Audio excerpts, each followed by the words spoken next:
Hello everyone, welcome to the class number 9 of the chapter programming guidelines. तो आज हम पढ़ेंगे और एक तरह के टॉपिक के बारे में जिस टॉपिक का नाम है stages of A simple GUI application development.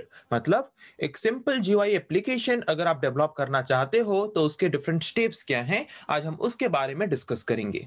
Last class में हमने डिस्कस किया था डिफरेंट गाइडलाइंस के बारे में जीयूआई एप्लीकेशन डेवलपमेंट का, कि अगर हम एक जीयूआई एप्लीकेशन डेवलप कर रहे हैं तो उसके लिए हमें क्या क्या गाइडलाइंस फॉलो करना चाहिए। आज हम पढ़ेंगे डिफरेंट स्टेजेस के बारे में कि अगर हम एक जीयूआई एप्लीकेशन डेवलप करते हैं तो किस स्टेज के बाद किस स्टेज का काम होता है हमारा जीयूआई एप्लीकेशन डेवलपमेंट करते वक्त।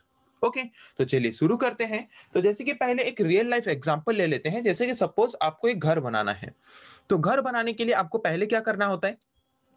First thing is you have to analysis.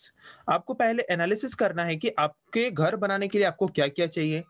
Okay, तो किस जगह पे चाहिए, किस एंगल पे चाहिए, कितना हाइट का चाहिए। ओके, ये सारा चीज आपको एनालिसिस करना है। कौन सा वाला प्रोडक्ट कितना चाहिए घर बनाने के लिए, पहले आपको एनालिसिस करना है। एनालिसिस करने के बाद दूसरा आपको फिर डिजाइनिंग शुरू करना है। डिजाइनिंग शुरू करना है मतलब आपका घर का कौन सा दीवार कितना हाइट का करना है, कौन सा दीवार कितना कम हाइट का करना है। ओके, किचन के लिए कितना एरिया रखना है, बेडरूम के लिए कितना एरिया रखना है, वहां पे आपको प्रॉपर डिजाइनिंग करना है। और डिजाइनिंग करने के बाद फिर आपको करना है कोडिंग। कोडिंग मतलब क्या, डिजाइनिंग करने के बाद फिर आपको वहां पे मतलब आपका घर बनाने का काम शुरू करना है। घर बनाने का काम शुरू करने के बाद फिर उसके बाद करना है टेस्टिंग। मतलब आपका घर हर तरह से सही से बना हुआ है कि नहीं, कहीं पे छूट गया है क्या कोई काम, सारा टेस्टिंग करके टेस्ट करना है, चेक करना है। उसके बाद अगर सही है घर, तो उसके बाद जो ठेकेदार को हमने काम दिया था उसको हम डिलीवर कर देते हैं हमारे घर बनाने का पूरा कंप्लीट पैसा। ओके, और उसके बाद डिलीवर करने के बाद अगर हमारा घर कभी भी कोई प्रॉब्लम होता है तो मेंटेनेंस भी हम कर सकते हैं उसको अपने मर्जी से खुद से, या फिर वही ठेकेदार को बोल के हम क्या कर सकते हैं उसका मेंटेनेंस भी कर सकते हैं। तो ये एक घर बनाने का प्रोसेस है, स्टेजेस है। तो वैसे ही सॉफ्टवेयर बनाने का, एक ग्राफिकल सॉफ्टवेयर बनाने का या फिर जीयूआई एप्लीकेशन बनाने का भी वही सेम स्टेजेस हैं। फर्स्ट हमें एनालिसिस करना है कि हमें हमारे जीयूआई एप्लीकेशन में क्या चाहिए, हम ये जीयूआई एप्लीकेशन क्यों बना रहे हैं, इसमें कितना नंबर ऑफ इनपुट होना चाहिए, कितना नंबर ऑफ आउटपुट्स होने चाहिए, उसके बारे में हम एनालिसिस करते हैं। एनालिसिस करने के बाद उसको डिजाइन करते हैं कि किस तरह का वैल्यू यूजर इनपुट करेगा, यूजर को किस तरह का आउटपुट मिलना चाहिए। हम हमारा जो यूजर इंटरफेस है जहां पे यूजर इनपुट देगा और यूजर को आउटपुट मिलेगा, वहां पे हम हमारे फॉर्म को कैसे डिजाइन करेंगे, हमारे जीयूआई एप्लीकेशन को कैसे डिजाइन करेंगे, और उसके बाद डिजाइन करने के बाद उसके अंदर हम कोडिंग कैसे लिखेंगे। ओके, जिसकी वजह से कोडिंग हम आसानी से लिख सकें। और उसके बाद कोडिंग लिखने के बाद उसको टेस्ट करेंगे कि सही से काम कर रहा है कि नहीं हमारा जीयूआई एप्लीकेशन। और अगर सही से काम कर रहा है तो उसको फिर डिलीवर करेंगे हमारे कस्टमर को, जो कस्टमर ने हमें ये प्रोडक्ट बनाने के लिए बोला था या फिर एप्लीकेशन बनाने के लिए बोला था।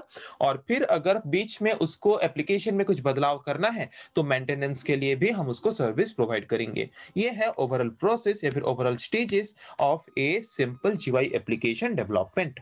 ओके, समझ आ गया। तो शुरू करके एक एक करके डिटेल्स में देखते हैं।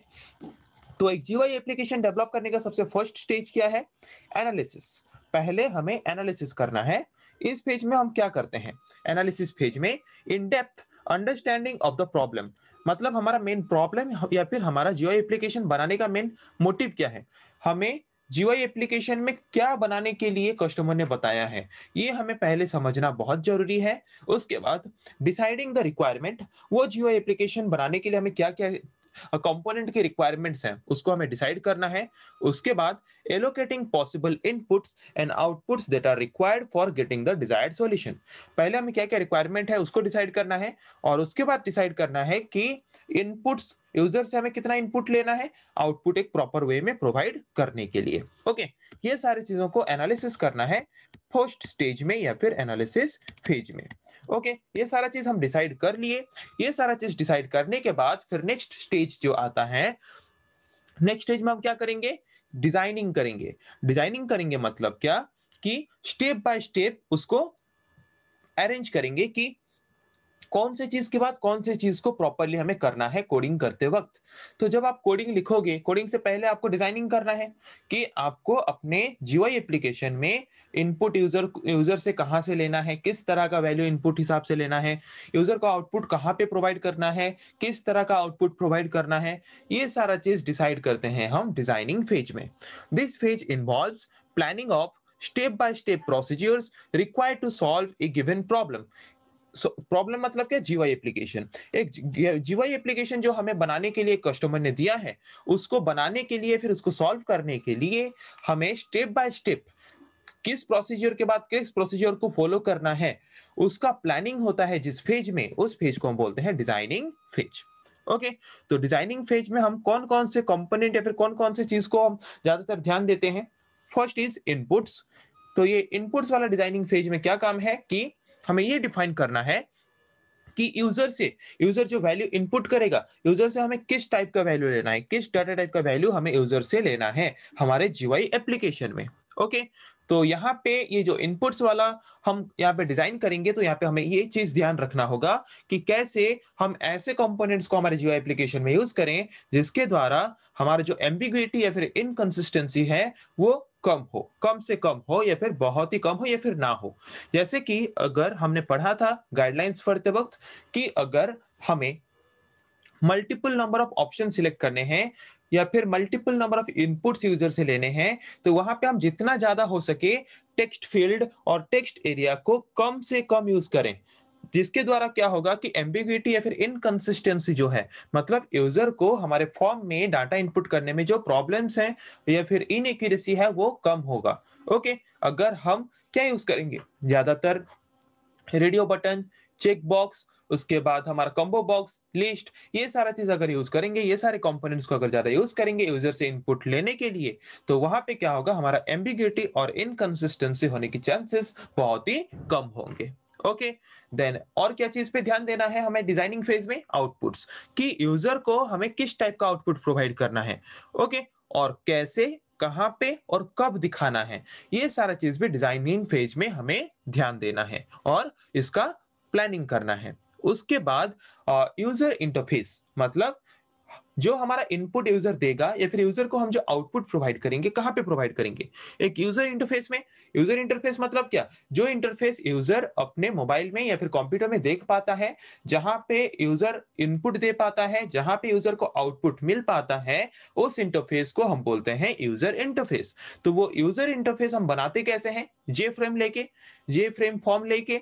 तो वो जे फ्रेम फॉर्म लेके उसके अंदर इनपुट्स पार्ट को कहां पे रखना है, आउटपुट पार्ट को कहां पे रखना है, मतलब हमारा जो जीयूआई एप्लीकेशन है वो जीयूआई एप्लीकेशन को हमारे यूजर को कैसे रिप्रेजेंट करना है, किस स्टाइल में रिप्रेजेंट करना है, उसको डिजाइनिंग पेज में भी हम क्या करते हैं, प्लानिंग करते हैं। ओके, उसके बाद मॉड्यूलर अप्रोच या फिर मॉड्यूलर कंपोनेंट। तो यहाँ पे क्या करते हैं हम कि सपोज आप एक ग्राफिकल एप्लीकेशन डेवलप कर रहे हो कैलकुलेटर टाइप का। ओके, जहाँ पे addition, subtraction, multiplication, division, modulus, हर तरह का ऑपरेशन आपको परफॉर्म करना है।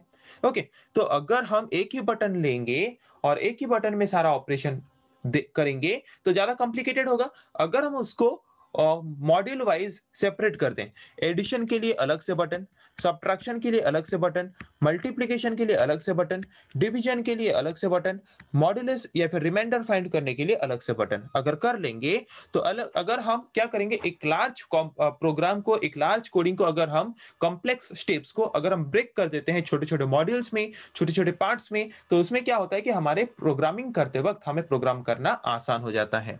ओके, उसके बाद एल्गोरिदम, डिजाइनिंग फेज में हम एल्गोरिदम बनाते हैं। जैसे कि सपोज ये एडिशन वाला बटन है, यहाँ पे अगर कोई क्लिक करेगा तो एडिशन ऑपरेशन होगा।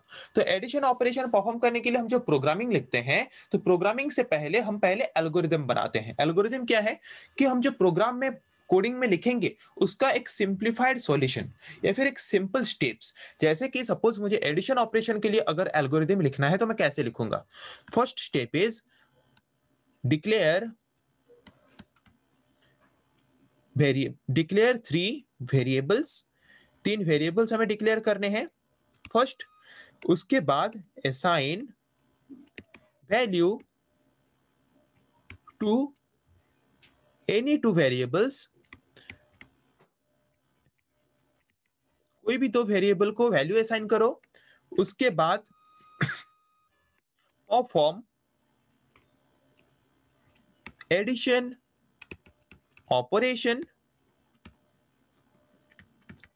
और उसके बाद fourth display the result. Okay, तो ये है एल्गोरिदम एडिशन ऑपरेशन का। तो एडिशन ऑपरेशन का फर्स्ट स्टेप मैंने क्या लिखा, डिक्लेयर 3 वेरिएबल्स। तो प्रोग्राम में अगर लिखेंगे तो 3 वेरिएबल कैसे डिक्लेयर करेंगे, इंट ए बी सी, हो गया 3 वेरिएबल डिक्लेयर। दूसरा स्टेप हमारा क्या है एल्गोरिदम का, assign value to any 2 variables, कोई भी 2 वेरिएबल को वैल्यू असाइन करो। मैंने ए को वैल्यू असाइन किया 5, बी को वैल्यू असाइन किया 10। ओके, थर्ड स्टेप क्या है, perform addition operation. Addition operation perform करो, तो एडिशन ऑपरेशन परफॉर्म हो गया और वैल्यू जाके स्टोर हो गया किसमें, सी में, और उसके बाद डिस्प्ले द रिजल्ट। और उसके बाद हम जहां पे आउटपुट दिखाना चाहते हैं वहां पे हम क्या करेंगे, हमारा आउटपुट डिस्प्ले करेंगे। तो ये जो प्रोग्राम हमने लिखा, तो इसका सिंप्लीफाइड सॉल्यूशन हमने पहले लिखा स्टेप बाय स्टेप, और ये सिंप्लीफाइड सॉल्यूशन को हम ही बोलते हैं क्या, इसको ही हम बोलते हैं एल्गोरिदम। समझ आ गया एल्गोरिदम क्या है। तो डिजाइनिंग फेज में हम एल्गोरिदम बनाते हैं हमारे प्रोग्राम का, जो भी प्रोग्राम या फिर जो भी ऑपरेशन हम परफॉर्म करना चाहते हैं, जिसकी वजह से क्या होता है, हमारा जो कोडिंग करना आसान हो जाता है, कोडिंग का प्रोसेस जो है हमारा इजियर हो जाता है अगर हम पहले एल्गोरिदम रेडी कर लेते हैं तो। ओके, तो वही लिखा है, it involves creating a simple solution in the form of steps. Step by step हम सिंपल सॉल्यूशन क्रिएट कर देते हैं हमारे कोडिंग का, जो भी कोडिंग हम लिखने जा रहे हैं हमारे कोडिंग सेक्शन में डिजाइनिंग के बाद। ओके, इट हेल्प्स, तो एल्गोरिथम बना लेने से हमारे हमें क्या मदद मिलता है, it helps in making the coding process easier. Coding लिखते वक्त हमारा जो कोडिंग वाला प्रोसेस है वहां पे आसान हो जाता है हमें। जैसे कि अभी मैंने एडिशन वाला एक एल्गोरिथम लिख दिया स्टेप बाय स्टेप, और उसी एल्गोरिथम को फॉलो करके मैंने कोडिंग लिखा, जिसकी वजह से मेरा कोडिंग प्रोसेस में किस प्रोसेस के बाद किस प्रोसेस को करना है वो मुझे और कॉम्प्लिकेटेड नहीं लगा, इजीली मैंने कर लिया। ओके, ये है एल्गोरिथम फेज। ओके, तो समझ आ गया। तो डिजाइनिंग फेज में हमें ये सारा करना है कि इनपुट किस टाइप का इनपुट यूजर से लेना है, किस टाइप का आउटपुट यूजर को प्रोवाइड करना है, यूजर इंटरफेस में इनपुट यूजर से कैसे एक्सेप्ट करना है, डिजाइनिंग उसका कैसे करना है यूजर इंटरफेस में, और उसके बाद टोटल जो हमारा कॉम्प्लेक्स लार्ज टास्क है उसको कैसे स्मॉल स्मॉल कंपोनेंट या फिर स्मॉल स्मॉल मॉड्यूल्स में ब्रेक करके उसको अलग अलग कंपोनेंट्स में हम कैसे यूज करें ताकि हमारा जो कोडिंग है वो आसान हो, और कैसे एल्गोरिदम हम प्रॉपरली लिखें उस कोडिंग का जो जीयूआई एप्लीकेशन में हमें लिखना है आगे डिजाइनिंग के बाद। ओके, तो उसके बाद आते हैं कोडिंग फेज में। कोडिंग फेज में क्या होता है कि डिजाइनिंग फेज में हमने लास्ट में क्या किया, एल्गोरिदम लिखा। जैसे कि मुझे एक जीयूआई एप्लीकेशन डेवलप करना है एडिशन सब्ट्रैक्शन मल्टीप्लिकेशन डिवीजन के लिए, तो वहां पे एडिशन सब्ट्रैक्शन मल्टीप्लिकेशन डिवीजन के लिए एल्गोरिदम लिखा हमने डिजाइनिंग फेज में। उसी एल्गोरिदम को बेस करके हम यहाँ पे क्या करेंगे, कोडिंग फेज में कोडिंग लिखेंगे। Okay, this phase involves actual writing of programs using appropriate programming languages. जिस तरह का प्रोग्रामिंग लैंग्वेजेस हम यूज करना चाहते हैं उसी तरह के प्रोग्रामिंग लैंग्वेजेस को यूज करके हम क्या करेंगे, वही एल्गोरिदम को बेस करके यहाँ पे हम प्रोग्राम लिखेंगे। ओके, जो एक अच्छा प्रोग्रामर है वो क्या करता है, बेटर ऑप्टिमम कोड लिखता है। ऑप्टिमम कोड मतलब क्या, कि जो कोड इजीली रीडेबल हो, मतलब जो प्रोग्राम इजीली पढ़ा जा सके, इजीली समझा जा सके, और अगर बाद में कुछ एरर निकले तो इजीली उसको रेक्टिफाई किया जा सके, उस इजीली उसको मेंटेन किया जा सके, उस तरह की कोडिंग को या फिर उस तरह के प्रोग्राम को हम बोलते हैं ऑप्टिमम कोड। ओके, तो जो एक अच्छा प्रोग्रामर है वो ऑप्टिममली या फिर ऑप्टिकली क्या करता है, हमारा जो प्रोग्राम है उसको प्रॉपर वे में रिप्रेजेंट करता है। ओके, तो कोडिंग फेज में क्या करेंगे, एल्गोरिदम को बेस करके हमें कोडिंग लिखना है। ओके, तो कोडिंग लिखने के बाद उस कोडिंग को फिर टेस्ट करेंगे, कोडिंग प्रॉपर्ली काम कर रहा है कि नहीं। तो ऑलमोस्ट हम जितने भी जीयूआई एप्लीकेशन डेवलप करते हैं, ऐसा नहीं है कि शुरू से पूरा एक्यूरेट ही हमारा एप्लीकेशन काम करे, वहां पे कुछ ना कुछ डिफेक्ट होता है, जिस डिफेक्ट को हम क्या बोलते हैं, जिस मिस्टेक्स को हम क्या बोलते हैं, बग्स। और इन्हीं बग्स या फिर मिस्टेक्स को हमें हमारे जीयूआई एप्लीकेशन के कोडिंग से रिमूव करना जरूरी है या फिर एलिमिनेट करना जरूरी है। तो टेस्टिंग क्या है, टेस्टिंग प्रोसेस में हम क्या करते हैं, हमारे जीयूआई एप्लीकेशन के लिए हमने जो कोडिंग लिखा है, हमने हमारे जीयूआई एप्लीकेशन को कोडिंग करते हैं और कोडिंग करके देखते हैं, इनपुट देके कि हमारा जीयूआई एप्लीकेशन प्रॉपर्ली काम कर रहा है कि नहीं, या फिर वहां पे कुछ एरर्स हैं। अगर प्रॉपर्ली काम नहीं कर रहा तो उसके बाद हम करते हैं डिबगिंग प्रोसेस। डिबगिंग प्रोसेस का काम क्या है? This process is used to identify the error and to correct the error in the application. Errors क्या है, बग्स क्या है हमारे एप्लीकेशन में, उसको आइडेंटिफाई करके ठीक करने के लिए हम यूज करते हैं जिस प्रोसेस को, उस प्रोसेस को हम बोलते हैं डिबगिंग प्रोसेस। तो टेस्टिंग करते वक्त अगर प्रोग्राम हमारा प्रॉपर्ली एग्जीक्यूट नहीं हो रहा है तो पता चल गया वहां पे एरर है, तो उस एरर को आइडेंटिफाई करके करेक्ट करने का काम जो प्रोसेस हम करते हैं उसको हम बोलते हैं डिबगिंग। ओके, तो एरर आइडेंटिफाई करके करेक्ट कर लेने के बाद उसके बाद हम फिर से एग्जीक्यूट करके देखते हैं। उसके बाद अगर हमारा जीयूआई एप्लीकेशन प्रॉपर्ली एग्जीक्यूट हो रहा है, जो इनपुट दे रहे हैं इनपुट को लेके प्रॉपर आउटपुट अगर हमें प्रोवाइड कर रहा है, तो उसका मतलब हमारा जीयूआई एप्लीकेशन जो है वो प्रॉपर्ली रेडी हो गया। ओके, तो जो हमारा टेस्टिंग फेज है, हम हर तरह के पॉसिबल इनपुट्स जो कि यूजर इनपुट कर सकता है, तो उस हिसाब से हम सारा इनपुट्स लेके यहाँ पे ट्राई करते हैं कि हमारा एप्लीकेशन प्रॉपर्ली काम कर रहा है कि नहीं, ताकि हमारा एप्लीकेशन जो है वो एरर फ्री हो। तो यहाँ पे टेस्टिंग फेज में हमारा प्रोग्राम जीयूआई एप्लीकेशन क्या है, जो हमारा जो ग्राफिकल सॉफ्टवेयर है वो रेडी हो गया।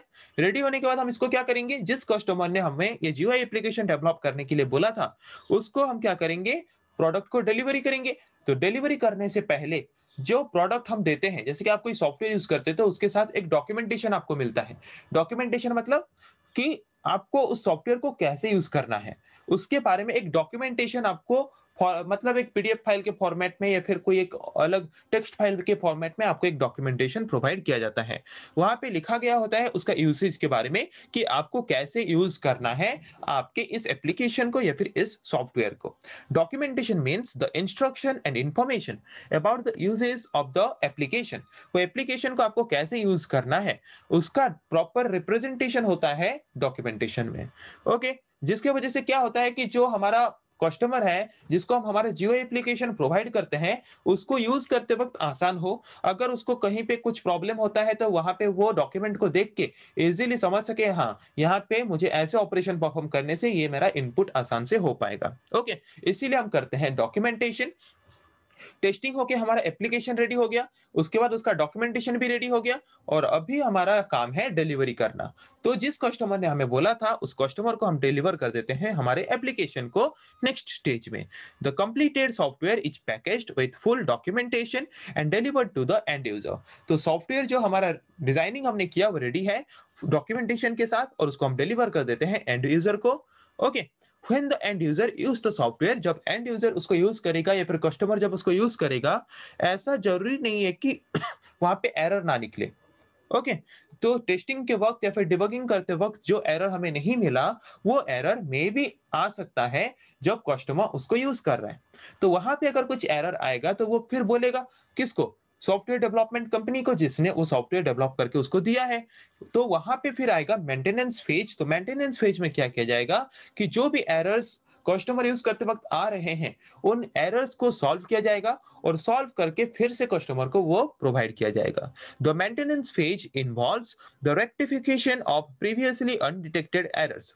टेस्टिंग के वक्त हमने जो एरर को रेक्टिफाई मतलब डिटेक्ट नहीं कर पाए थे, उस एरर्स को रेक्टिफाई करता है मेंटेनेंस फेज में, और उसको चेंजेस करके उसका फंक्शनैलिटी जो है एप्लीकेशन का वो एनहेंस करता है, मतलब बेटर करता है। जो भी प्रॉब्लम्स आ रहे थे एप्लीकेशन में कस्टमर यूज करते वक्त, उन प्रॉब्लम्स को सॉल्व करता है, एरर्स को रेक्टिफाई करता है, और एप्लीकेशन को और ज्यादा बेटर बना के क्या करता है, वो फिर कस्टमर को प्रोवाइड करता है। उसके बाद कस्टमर फिर प्रोडक्ट को इजीली यूज करता है।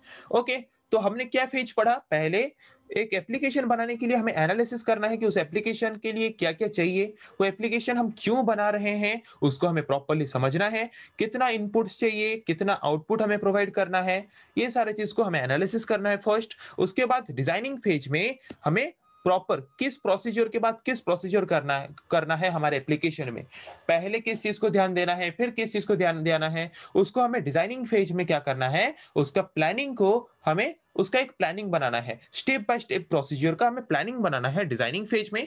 प्लानिंग करने के बाद उसके बाद कोडिंग फेज में हमें प्रोग्राम लिखना है उस जीयूआई एप्लीकेशन के लिए।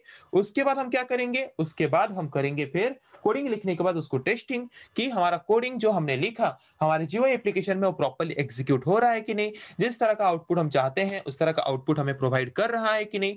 अगर कुछ एरर्स आ रहे हैं तो उस एरर्स को भी हम सॉल्व करेंगे वही टेस्टिंग एंड डिबगिंग फेज में, डिबगिंग प्रोसेस के द्वारा। उसके बाद जब हमारा एप्लीकेशन रेडी हो गया, उसके बाद हम करते हैं उस एप्लीकेशन का डॉक्यूमेंटेशन।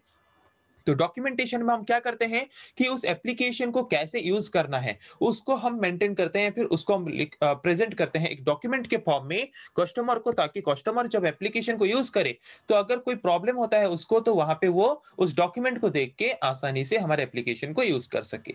ओके, तो डॉक्यूमेंटेशन रेडी हो गया, एप्लीकेशन रेडी हो गया, उसके बाद हम डिलीवर करते हैं हमारे एप्लीकेशन को कस्टमर को।